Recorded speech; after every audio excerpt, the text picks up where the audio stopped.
தொடர்கின்றன. வேலூர் மாவட்டத்தை சுற்றியுள்ள பல்வேறு மலைப்பகுதிகளில் ஏற்படும் காட்டுத்தீயினால் பொதுமக்கள் பீதியடைந்துள்ளனர். வேலூரை சுற்றியுள்ள பல்வேறு மலைப்பகுதிகளில் அடர்ந்த மரங்களும் மூலிகை செடிகளும் உள்ளன. இப்பகுதிகளில் கோடைக்காலம் துவங்கினாலே சில சமூக விரோதிகள் மலைகளில் உள்ள மரங்களுக்கு தீ வைப்பு சம்பவங்களில் ஈடுபட்டு வருகின்றனர். இந்நிலையில் நேற்று பெருமுகை, அலமேலு, ரங்காபுரம் ஆகிய பகுதிகளில் உள்ள மலைகளில் சில சமூக விரோதிகள் மரங்களுக்கு தீ வைத்துள்ளனர். இதனால் அந்த தீ மலை முழுவதும் வேகமாக பரவி வருகிறது. இந்த பயங்கர காட்டுத்தீயால் மலைப்பகுதியில் வாழும் மக்கள் மிகவும் சிரமத்திற்கு ஆளாகி வருகின்றனர். மேலும் இதுபோன்ற சமூக விரோத செயல்களில் ஈடுபடுபவர்கள் மீது வனத்துறையினர் கடும் நடவடிக்கை எடுக்க வேண்டும் என்று அப்பகுதி மக்கள் கோரிக்கை விடுத்துள்ளனர். தீ 100 அடிக்கு மேல எரிஞ்சுங்குது. அது எந்த நேரம் கீழே இறங்கி வரும் போகும்ன்றது தெரியாது. ஆனா குழந்தைங்க குட்டி வச்சுன்னு ரொம்ப அவஸ்தைப்பட்டுங்கிறோம். இந்த தீ தற்செயலா நின்னாதான் எதுக்கு எங்களுக்கு எந்த ஒரு பாதுகாப்பும் கிடையாது. இதேபோல் திண்டுக்கல் மாவட்டம் ஆத்தூர் அருகே மேற்கு தொடர்ச்சி மலையில் ஏற்பட்ட காட்டுத்தீயால் சுமார் 500 ஏக்கருக்கு மேலான மரங்கள் மற்றும் விவசாய நிலங்கள் சேதமடைந்துள்ளன. இந்த தீயை அணைக்க சென்ற தவசிராஜா என்பவர் தீயில் கருகி பலியான சம்பவம் அப்பகுதி மக்களிடையே பெரும் சோகத்தை ஏற்படுத்தியுள்ளது. கடந்த 2 நாட்களாக தாண்டிக்குடி வனப்பகுதியில் கடுமையான தீ பரவிக்கிறதுக்கு இதை கட்டுப்படுத்த முடியல. தவசி என்ற பையன் அவன் குடும்பத்தோட போய் தன்னுடைய விவசாய நிலத்துக்கு தீ பரவிட்டதுனால வனத்தின் அழைச்ச போக்கினால் இந்த தீ பரவிருச்சு. இதை அமர்த்த போய் அந்த பையன் இறந்து போயிட்டான். பங்குச் சந்தையில் முதலீடு செய்வதாக கூறி பல கோடி ரூபாய் மோசடி செய்தவரை தருமபுரி போலீசார் கைது செய்துள்ளனர். மேலும் 5 பேரை தீவிரமாக தேடி வருகின்றனர். தருமபுரி மாவட்டத்திலும் அதனை சுற்றியுள்ள சேலம், கிருஷ்ணகிரி பகுதிகளில் பங்குச் சந்தையில் முதலீடு செய்து கொடுக்கும் தனியார் நிறுவனம் ஒன்று இயங்கி வருகிறது. இந்த நிறுவனத்தை உதயச்சந்திரன் என்பவரும் அவரது மனைவி உட்பட 6 பேர் நடத்தி வந்துள்ளனர்.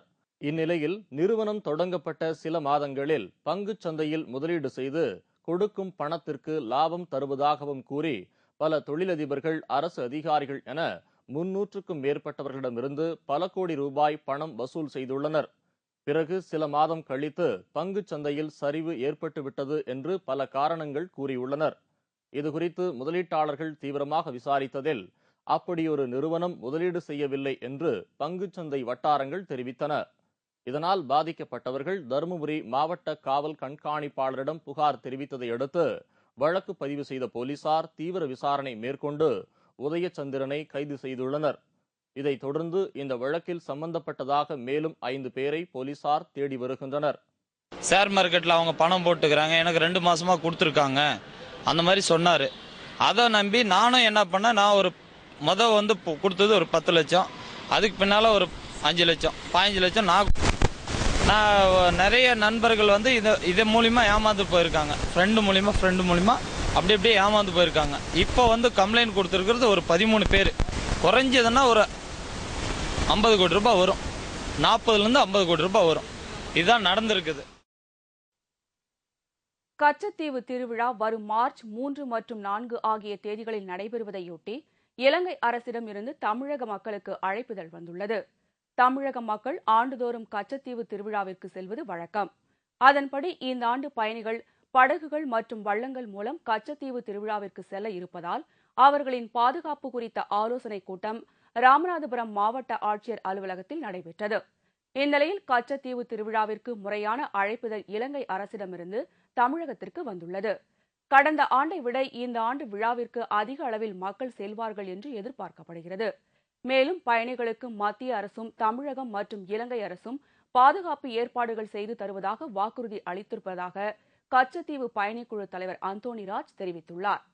இந்த விழா சிறப்பாக நடைபெறுவதற்கு நம்முடைய மாவட்ட நிர்வாகமும் இந்திய மத்திய அரசும் அதே போல இலங்கையில் இருக்கக்கூடிய இலங்கை அரசும், குறிப்பாக இலங்கை கடற்படையும், இலங்கையில் இருக்கக்கூடிய யாழ்ப்பாணம் ஆயர் அவர்களும் இதற்கான எல்லா ஏற்பாடுகளையும் செய்து கொண்டிருக்கிறார்கள்.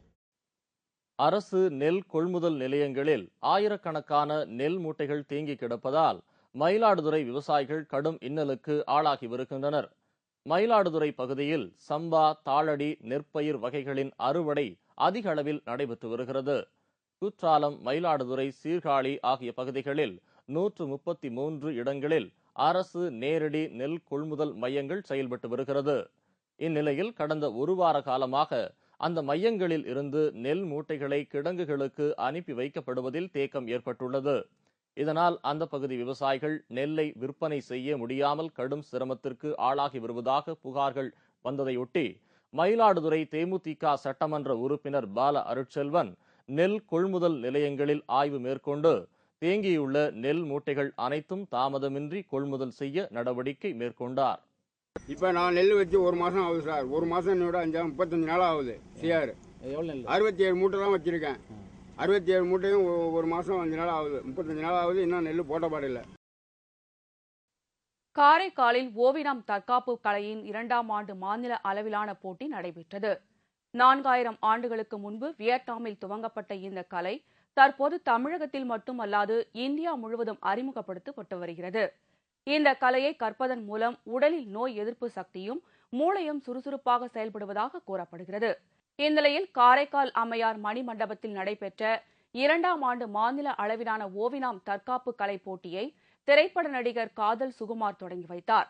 இதில் காரைக்கால், மாஹி, ஏனாம், புதுச்சேரி மாநில ஓவினம் தற்காப்பு கலை வீரர்கள் சுமார் 300க்கும் மேற்பட்டோர் கலந்து கொண்டு தங்கள் திறமைகளை வெளிப்படுத்தினர்.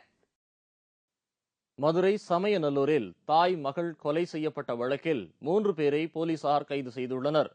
மதுரை மாவட்டம் சமயநல்லூர் அருகே உள்ள நாடோடி தோப்பில் வசித்து வந்த அழகம்மாள் மற்றும் அவரது மகள் செல்வராணி ஆகியோர் கடந்த 2 தினங்களுக்கு முன்பு வீட்டில் தனியாக இருந்தபோது மர்ம நபர்களால் கத்தியால் குத்தி படுகொலை செய்யப்பட்டனர். இதுகுறித்து வழக்கு பதிவு செய்த போலீசார் சந்தேகத்தின் பேரில் செல்வராணியின் உறவினரான சரவணனை பிடித்து விசாரணை மேற்கொண்டனர். விசாரணையில் அழகம்மாள் மற்றும் அவரது மகள் செல்வராணி ஆகியோரை தனது நண்பர்கள் கலியதுல்லா, அருண் கார்த்திக் உதவியுடன் கொலை செய்ததாக சரவணன் ஒப்புக்கொண்டார்.